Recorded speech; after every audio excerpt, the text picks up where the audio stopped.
एक तू सच्चा तेरा नाम सच्चा अनंत पृष्ठ 729।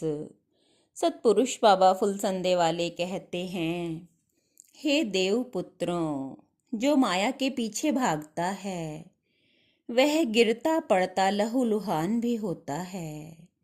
अपने हृदय के द्वार संसार की तरफ से बंद करके परमेश्वर की तरफ को खोल दो। हे आत्मा के पुत्रों, संसारी जीव धर्म में श्रद्धा रखता है, उसमें विश्वास भी रखता है, रुचि करके उसका पालन भी करता है, किंतु धर्म को भोग का नियमित जानता है। जो पुण्य की इच्छा करता है वह संसार की ही इच्छा करता है। पुण्य सुगति का कारण अवश्य है, किंतु निर्वाण तो सब सीमाओं से परे पहुंचकर ही होता है। बेड़ी सोने की हो या लोहे की, दोनों से आदमी बांधा जाता है।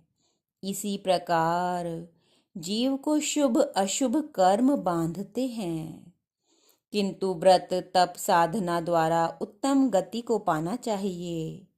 इनके न करने पर तर्क आदि से दुख उठाना उचित नहीं है।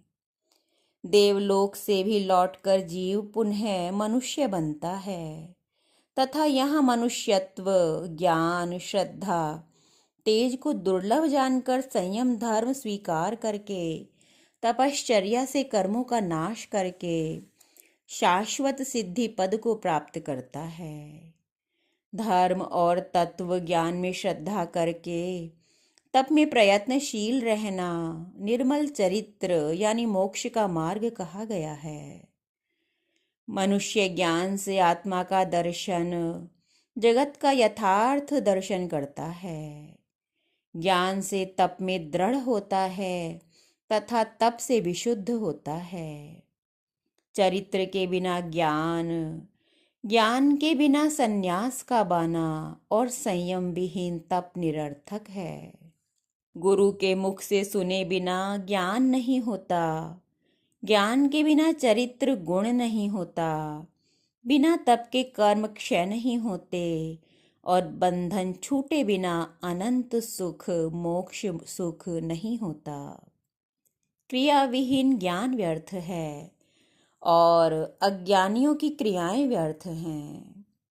जैसे अपंग व्यक्ति आग लगने पर भी भाग नहीं सकता और जल मरता है, ऐसी ही गति संसार की है। वे जगत की असत्यता को जानते हैं पर उसी में जल मरते हैं। वे अपंग हैं, उस कालाग्नि से दूर नहीं हटते। तपसी और सत्पुरुष ही उसे लांघ सकते हैं। आत्मा में लीन, आत्मा पवित्र दृष्टा है। आत्मा को यथार्थ रूप में जानना ही वास्तविक ज्ञान है और उसमें स्थित रहना तेजोमय तेज है। एक तू सच्चा तेरा नाम सच्चा।